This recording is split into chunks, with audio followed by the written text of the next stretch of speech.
Show live on SportsGrid every day from 11 to 12. Thank you for watching. Have a blessed day.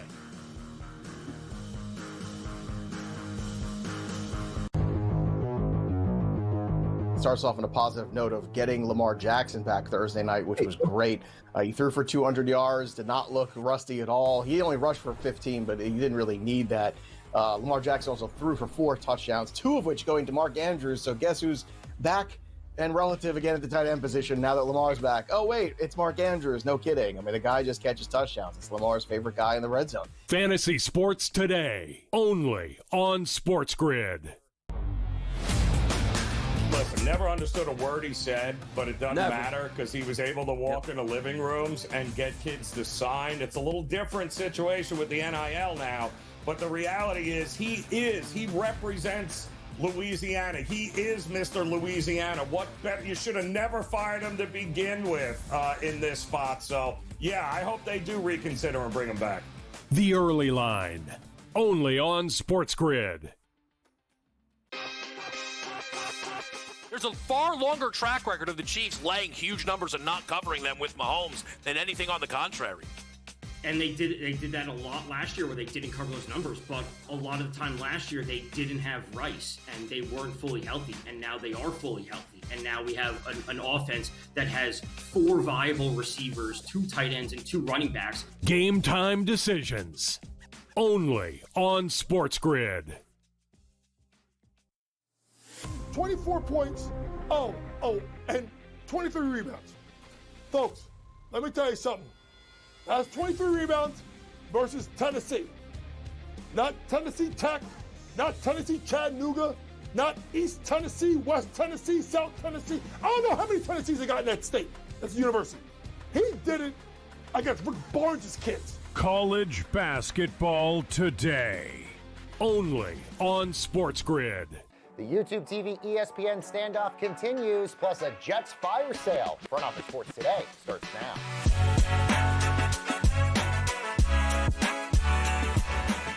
Hi, everyone. Welcome to Front Office Sports Today, your look inside the stories shaping the business and culture of sports. This podcast is brought to you by Invesco QQQ. Changing the game has always been our game. Access NASDAQ 100 companies in one ETF, Invesco Distributors, Inc. Now, coming up on the show today, Pelicans rookie Derek Queen joins us to chat what it's like guarding Wemby this year. And we're chatting with the Florida Gulf Coast player who documented his 5-year journey just to score 1 point. But let's start with the ongoing blackout of ESPN on YouTube TV in today's main event. This week, 10 million subscribers on YouTube TV are without Disney-owned channels like ESPN and ABC, meaning no access to Monday Night Football and college sports. And with no end in sight, how much longer will YouTube TV subscribers be without the biggest sports network? Well, let's bring in Front Office Sports reporter Eric Fisher. So, Eric, where do talks stand right now between Google and Disney? Not great. They're still pretty far apart on some core issues, fundamentally price, the carriage fees that Disney's looking for its programming. But there are other structural issues in terms of how YouTube TV interrelates with Disney's own Hulu plus live TV. So long story short, they've still got a lot of work to do. Now, just within the last few months, YouTube TV had sort of similar negotiations with Fox and with NBC, but was able to come to terms on a deal with them. Why is this situation with Disney different? I think the presence of Hulu plus live TV in the Disney arsenal and having essentially a competing live TV, internet TV service is sort of complicating those discussions. I think it's also worth noting that we don't have the same kind of federal pressure, at least not yet, on this situation that we saw in the others. I may have mentioned this here on the show before, that it was very notable that the Federal Communications Chairman, Brendan Carr, was very actively tweeting and talking about those prior situations. Really hasn't been a presence in these particular negotiations. We've seen a lot of ESPN talent like Laura Rutledge, Scott Van Pelt, Stephen A. Smith talk about this carriage fight with YouTube TV. But what I thought was really interesting is Kirk Herbstreit and even the SEC Commissioner Greg Sankey tell people, okay, go sign up for Hulu Live. Is because Hulu Live is a competitor with YouTube TV, is that a sticking point here? Almost that they could drag this out to get as many subscribers as they can because it's a competitor. Yeah, again, it certainly doesn't help, and it particularly complicates these negotiations. And as you correctly point out, Disney's got a lot of notable personalities in their corporate umbrella who can be out there to help with the messaging on this issue. Eric, we've seen these carriage fights before, but usually they're with cable companies. This time, obviously, it's a tech company like Google. What sort of makes this a little bit different here? Yeah, there's some particular cost pressures at play here that as YouTube TV has become the number 4 paid distributor in the U.S., they originally set up as the low-cost alternative to the 3 in front of them, Charter, Comcast, and DirecTV. But as more and more of these disputes come along and the overall programming costs go up, they look a lot more like 1, 2, and 3, and the monthly bills look a lot more like 1, 2, and 3, and it just makes it harder and harder for YouTube TV to kind of just accept this and move along, because again, then their monthly costs look like everybody else. We've seen a lot of people complaining about this on social media, even people like JJ Watt complaining that he wasn't able to watch Monday Night Football, albeit he didn't say YouTube TV was the reason. But now it seems like we're in this new era now of so many paywalls. Is this going to become an issue for people not being able to access a lot of ESPN stuff down the road? Yeah, and it's important to note that YouTube TV indexes pretty hard among sports fans. So I think this is also part of why we're seeing this so much in our world and this issue bubble up to the degree that it has. Not only are we talking about, big companies that play, and we're at a particularly busy point of the sports calendar, but there are just a lot of sports fans out there who have this particular service, maybe more so on an average basis than some of the others. And again, this is all feeding into why this issue is bubbling up the way that it is. Eric, we'll get you out of here on this. Any things that you're watching in the next few days regarding this, and how much longer do you think potentially this could go for? Yeah, again, I'm really looking for external pressure. Right at the top of the list, again, FCC Chair Brendan Carr, but others like you mentioned, Greg Sankey, and other league commissioners, other network heads, anybody else who is sort of weighing in potentially on this situation, implying additional pressure beyond what exists between the two companies. That's something I'm really looking out for. Front Office Sports reporter Eric Fisher. Eric, thank you so much. All right, let's move to football, as the Jets were the biggest dealers at the NFL trade deadline this week, shipping off star Sauce Gardner and Quinnen Williams, getting multiple first-round picks in 2027. But now with adding Sauce, how good are the Colts going to be? Well, let's bring in Front Office Sports reporter Alex Schiffer, also a very sad Jets fan, I'm sure, as well. Sauce Gardner, Alex, wasn't even mentioned as one of the possible players that could have been traded, even on the Jets, by the way, at this deadline. How shocked were you by that? I was surprised. I was more surprised that they dealt some of these guys just because they've been very adamant about being all in some of these years where they probably shouldn't have been. So I didn't really believe that they had the ability to swallow their pride with some of this. In terms of the guys they dealt, Breece Hall's name was the one coming up the most, and Exactly. with the limited shelf life of a running back, I thought that he made the most sense to deal. So given that it was 2 defensive players and not Breece Hall as well, I think is where I kind of am the most surprised. Do you, as a Jets fan, believe in the ownership of Woody Johnson and his family continuing to run the organization? No. No, very easy. But do you ever see this ever getting better? It can't get worse. I guess, true. I guess that's one way to look at it. We'll talk about an ownership group that seems like they've got things going really well, and that's the Colts. The Irsay daughters officially taking over from their late father, Jim Irsay, going all in with the Sauce Gardner acquisition. The team is 7-2. Is this now a championship window for this team, and this ownership group really putting their stamp on this? Yeah, I don't know about championship. First of all, I love the Irsay daughters because you've seen them on the sidelines with headsets on, pen and pad, trying to learn how to do all this. I think he's a big needle mover for the Colts, but it's the AFC we're talking about. You got to go through Mahomes, Josh Allen, Lamar Jackson. I know the Ravens having a down year, but I'm just talking historically recent year. But, okay, Bo Nix, I think that the Colts are a playoff team. By the way, raise your hand if you had Danny Jones leading the Colts to the playoffs this year. But I think they're a playoff team. Maybe they can do some damage, but, to talk about them as a Super Bowl contender right now, I think is a bit premature. Again, they've been great, but I want to see it happen in the postseason before I hitch my wagon to them. But yeah, Sauce Gardner is a big piece for them and moves them closer to being that kind of roster. Yeah, and taking on his contract, which he just signed in the offseason as well. Which, two-time All-Pro, $20 million a year. I don't think that's that bad for no, but I think corner, that's why I think a lot of people were surprised given the fact that he signed this really big deal in the offseason. I think that's why a lot of people maybe thought this guy was going to not get traded. Yes, no, that was exactly my reasoning. It looked like him and Garrett Wilson were here to stay and part of the future. All right, let's talk about the Cowboys because I feel like we can't have a trade deadline conversation without Jerry Jones being a part of this. Yeah. Given the fact that the Cowboys now have acquired multiple defensive tackles and traded some of those draft assets that they got in the Micah Parsons trade, how do you sort of feel like the Cowboys netted out in the entire deal with Micah Parsons and then obviously these trades here with the Jets? Yeah, it's not as bad as it looked a few weeks ago, I'd say, but in my opinion, Micah Parsons is a generational talent, one of the top 3 or 4 pass rushers in the NFL. Quinnen Williams is solid, but he's not that. How much of the Jets and the Cowboys philosophy in the front office is mimicking the Detroit Lions in the sense that years ago the Lions had multiple first and second round picks that sort of built them this long window that they could continue to compete in.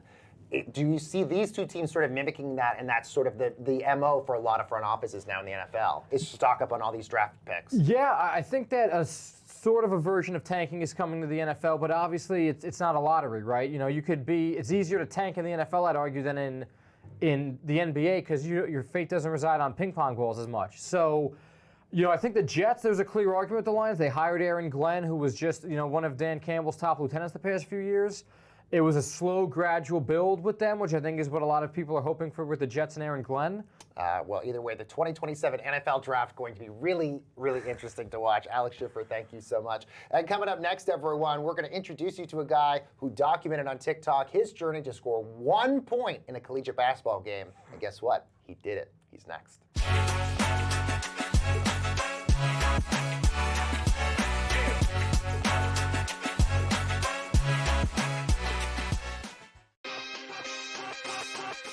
What have the Jays done all season long? And you've seen it, Kev, as a fan of the AL East. Yep. They get murdered or lose a heartbreaking game and come back and punch you in the face. They're not. It's what like the old Jays team used to fold, and that's what I used to hate about them. These guys are different.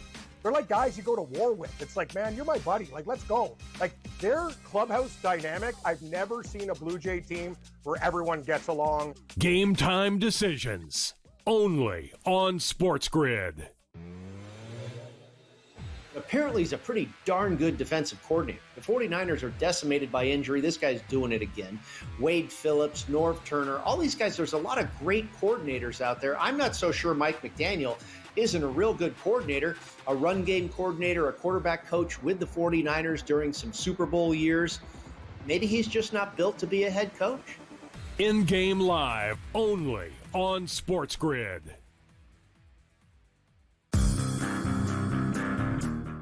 I think a divorce is coming. I don't think LeBron finishes the year with the LA Lakers. And the trump card he tried to play has backfired on him big time.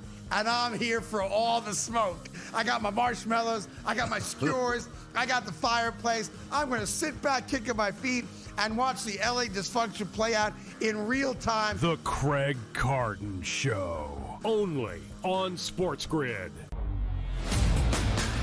Governor calls you out in a football state, you're out. And it was so funny, too, because after he fired Kelly on Sunday, right, Woodward released a statement that said that, in effect, that he was still in charge of the athletic department. Well, you didn't check with the governor because apparently he had other plans for the athletic department, and you're not in them. The Early Line, only on SportsGrid. And welcome back, everyone, to Front Office Sports Today. And this podcast is brought to you by Invesco QQQ. In football, changing the game begins with rethinking it, like rethinking how players work on their game. And with wearable tech, advanced analytics, AI, and more, the same innovative thinking that changes the game could change your portfolio. Invesco QQQ gives you access to the innovators who are rethinking the world. Let's rethink possibility. Well, after a long 5-year journey documenting his goal on TikTok to score just 1 point in a collegiate game, Florida Gulf Coast University men's basketball player Brandon Dwyer this week didn't just finally score that 1 point, he scored 6. So joining us now to tell us about this wild journey is Brandon Dwyer. Brandon, thank you so much for joining us. Congratulations on scoring that point. Tell us what it was like, that moment when you finally scored that elusive first point after all these years. Absolutely. Well, first, thank you guys for having me today. I really appreciate it. But I mean, it was a pretty surreal feeling. It's 5 years. 5 years is a long time. I mean, the last time I scored in a real game was 2021. And it's almost 2026. So it was a long awaited journey, but backpedaling down the court, I honestly blacked out. I didn't know what celebration I did until I watched the footage back after the game. And I was like, oh yeah, I guess I put my arms up. I didn't know what happened. I fist pumped. I said something. Don't know what I said. Like I have no idea. But it was a really surreal feeling, and seeing the crowd and my teammates and my coaches and everyone there be so happy for the road to 1 point finally being over, it just meant so much to me. And you can see it in your face, sort of the jubilation of waiting for this moment for so long. You mentioned, your series, The Road to 1 Point. What made you want to document this and actually show people this? And how did you sort of keep going on this, knowing that this was a long journey to finally get to this moment? Yeah, absolutely. So when I transferred to Florida Gulf Coast University in 2022 for my sophomore year, I'm from Delaware, so it's completely different in Fort Myers, Florida than it is in Delaware. And I would call my family and call my friends and tell them it's 95 degrees, there's palm trees, I went to the beach, I saw a dolphin. You don't see that in Delaware. So I decided, well, let me try and document this while I'm down here to show them what's going on. And I started making TikToks, doing day in the life series of what it's like being a D1 basketball player at Florida Gulf Coast. And it just progressively kind of took off from there, started making relatable videos. And this guy, he stitched one of my videos showing my ESPN profile with my stats. And it was 0 points, 0 rebounds, 0 assists, 0 everything. And I was getting clowned like relentlessly on the internet. And I thought, well, there's two ways I can look at this. I can either try and fight it, or I can embrace it and start something from this. And I decided to do the latter and embrace it. How did you know that you were getting a following on this? Like, was there a moment that you felt like this was hitting with an audience and this is how you were able to get your following? I think after that guy stitched my video, and the first video I posted was me walking into the gym. I was like flipping the ball in my hands, saying like me showing up to my game ready to score 0 points. And I saw all the comments flipped, and they were, oh, dude can take a joke, bro's cool, like bro's a cool bench warmer. And then I'd start going to games, and people would make bench mixtapes out of me cheering. And then I'd get a lot of DMs saying like, you're an inspiration, like to like us guys who don't play. And from there, I was like, okay, this is kind of cool. I'm really going to lean into this. And it just kind of kept taking off. Were you, I mean, I'm assuming you were always trying to score a point, or did it finally just come to you when you finally were able to hit that 3-point shot? Oh, I've always been trying to score. Like I didn't want this to continue for too long. Yeah. Like last year I had 2 shots, and from the same spot, I actually made the shot this year at the right wing, and I hit the back rim twice. And I got so many comments about how I can't make a right wing 3. And I finally made it this year. And like, trust me, last year, those 2 shots, I was trying to make those. I was not planned.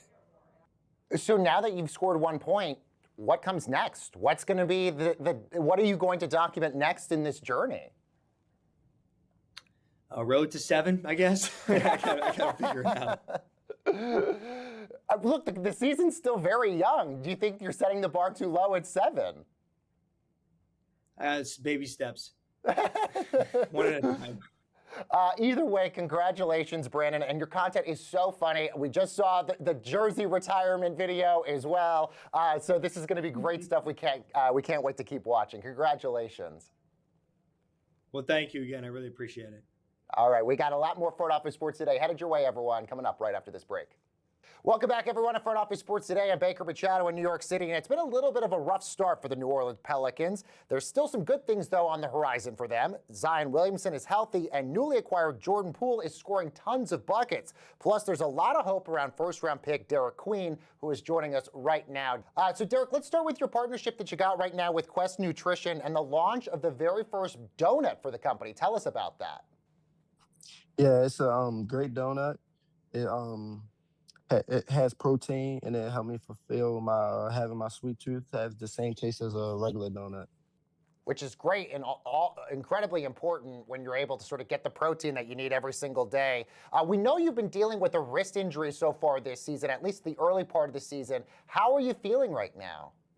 I feel great, back healthy, but still just trying to get my wrist all the way to 100%, which is it's almost there. It's almost there. That's good. That's really good to hear, especially because the season's just getting started right now. What has been sort of the biggest transition and learning curve for you, coming from college basketball to playing in the NBA?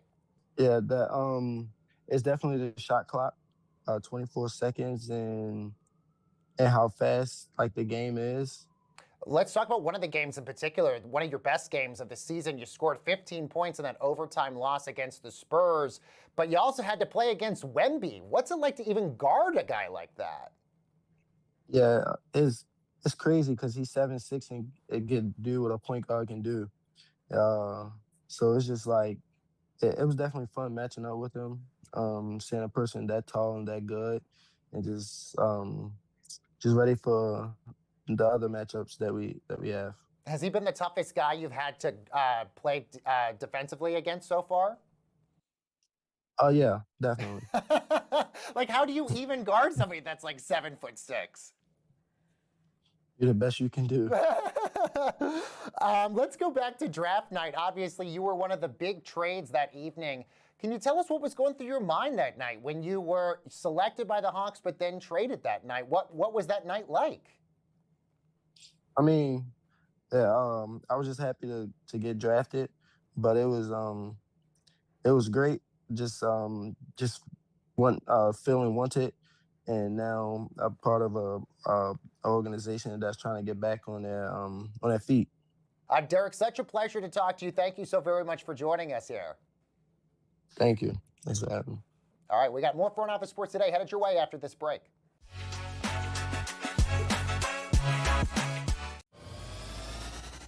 We now have to figure out if they will be in the playoffs. They're the Super Bowl favorite and have shorter odds to miss the postseason as you and I sit here right now. Right, but let me ask you this. Do you feel after this 5-4 record, 9 weeks, 10 weeks of the regular season, that their defense is as dominant as it was last year? No, but the offense is better. Pro Football Today, only on SportsGrid. Fly Pelican, more like grounded Pelican. The Pelicans are 0-6 to start the season. Their main guys aren't their main guys. And it comes to a point where, what do you do if you are Joe Dumars and the leadership of New Orleans? Pro Basketball Today, only on SportsGrid. You want to throw $12, $13 million at Kiffin? That's always a possibility. Summerall, they lost the other night to, in that matchup to UTSA. Or do you go back to potentially the mad scientist and Nick Saban, give him, complete control of the athletic department and see if he can turn it around? We'll see. But whatever they go, they're going to need a coach to hit the ground running. SportsGrid's College Football Today. One playoff win, and it's been a train wreck in every other year. But if we all agree that he was right in how he handicapped the quarterback talent coming out of that draft, and they got the right guy, and I think we all do agree on that, then what's the benefit of bringing a totally new voice into the room to now be the coach of Jackson Dart? The Craig Carden Show, only on SportsGrid. And welcome back, everyone, to Front Office Sports Today. I'm Baker Machado in New York, and let's get you caught up on some of the other stories we're following over at the FOS Water Cooler. And with that, let's go to the control room and bring in our senior producer, John Shames, who's back with us. Howdy. And he's going to join me in chat some of these stories. John, we missed you over the last few days, but by the way, Colin Salau was terrific. It's funny because I was watching the episodes, I was being like, that doesn't really look like me. No. Yeah, Colin's great. Yes, so different. We love getting some new voices in the mix. Absolutely. So let's start with some big news, Shames, over at Live Golf. As the league announced beginning next year, they're going to move away from their 54-hole format, that in favor of the traditional 72-hole tournament. That now puts the circuit more in line with the other established tours and would finally allow the league to earn points through the official World Golf Ranking. Now, Live golfer John Rahm called that move, quote, a win for the league and for the players as well. But, Shames, this is interesting because the whole point of Live was to have less of these courses, less of these holes, because it was all about speeding up the process of the game. Totally. And by the way, Baker, LIV, the Roman numeral LIV, means 54. Exactly. So there's some Reddit thought that maybe that's kind of partially where Liv's name came from to begin with. But yeah, I think it's a kind of an interesting move, whereas like all these sports are trying to get faster and kind of match the attention spans of Gen Z and younger in today's world. Liv is saying, hey, we want to go be more traditional here. Maybe it helps with the merge for PGA. You know, obviously it helps them in terms of getting world ranking points and everything, but interesting move here. Especially now that there's now 6 different tournaments that Live golfers could qualify for the Masters. Now you have an evening out of basically 72 holes on each of these. So I think you're spot on. I think if anything, this helps Live to sort of say, now or down the road, we need to merge with the PGA because now we are actually the same. All right, let's talk about Tom Brady. This was a wild story. I don't know if you saw this. He announced in an interview with People magazine he cloned his late dog Lua, who died back in 2023, using a blood sample, and finally introduced us to his new dog, Junie. Now, Brady shared that news with an announcement from the biotech company Colossal Biosciences. Apparently, Brady's an investor of that company, and they worked with him to clone his beloved Lua. Brady said that the company, quote, gave my family a second chance with a clone of our beloved dog. Now, the dog looks the same, at least in the photos, it looks like. That's the point. That's true. But it's interesting because, like, this company apparently has worked with other celebs to clone animals, like Barbara Streisand. Apparently, they cloned Paris Hilton's dog and turned it into twins. So, I mean, this is now everybody's going to be doing this, including myself. And by the way, Baker, it feels like we're getting closer and closer to Tom Brady cloning himself and putting that clone back in the NFL, which please don't go back to the AFC East. That's all I ask as a Jets fan. Well, that's what's so funny is the whole point of this company is to help with extinction. But, like, are we now entering in the process where all of a sudden you can clone a Tom Brady and then... Apparently, the Colossal used genetic engineering and cloning with the goal of reviving extinct species, including 3 direwolf pups, which is an extinct species that was in 2024. The International Union for Conservation of Nature disputed the claim, whatever that means, Baker. So maybe some sketchy science things going on back here, more than I understand. I know you and I are both animal lovers. Would you do this for your rabbit? Whoa. I can't answer that on air right now. All right, meanwhile, Shames, tennis great Venus Williams plans to play a 33rd straight season of the WTA Tour. She's going to start in Auckland in January at the WTC Classic there. This suggests, Shames, that the 7-time Grand Slam singles champ preparing for the Australian Open later that month. That, of course, a tournament that she's lost twice in. She last played singles at the U.S. Open in August before she lost in the first round. I think she's like ranked 570th in the world, but I love this story. This is a great story, Baker. Venus is such an icon. By the way, she recently got a Barbie doll, I believe, made after her, so that's cool. But yeah, right earlier this year, she became the oldest singles player to ever play in the U.S. Open at 45. Shames, what are we watching tonight? All right, we got quite the packed slate here tonight, Baker. No football, but some good basketball. So let's start out in the NBA. We've got T-Wolves at Knicks, 7:30 p.m. That's on ESPN. The second half of the doubleheader, Spurs at Lakers. Hopefully we'll get Luka and Wemby facing off here. And then over in college basketball, we got one top 25 team in action tonight, and that is Creighton playing South Dakota on the Ice, Baker. NHL, Capitals at Maple Leafs. That's 7 p.m. on TNT. What's got your eyes? A lot of good stuff tonight. Obviously, the Nuggets game tonight against the Miami Heat. I'll be watching that on NBA League Pass. So obviously that You're game's sick, man. I am really sick. That's a whole nother level of sickness. But I feel like that NHL game I think could be potentially really good tonight as well. Toronto has been really good this season, so I think that could be a good game to watch. Yeah, as well. let's ask our resident hockey guy. Ted, Yeah, what does Ted think Are of you going to this? be watching that game? No, I'm not going to miss that one. He's not. Oh, you're going to miss it. I'm going to miss it. Oh, he's going to miss it, Baker. Is it because Ted the does not Islanders agree are with on you. tonight instead? Is that why? Are the Islanders on? They played yesterday in a heartbreaking loss against the Yeah. Bruins. Yes. So that means everybody's watching Dancing with the Stars tonight is what's happening. Yeah, exactly. Apparently, that might have been impacted by the carriage dispute, too, I was reading. It is, because nobody has ABC to watch Dancing with the Yeah. Stars. Yeah. Not great. All right.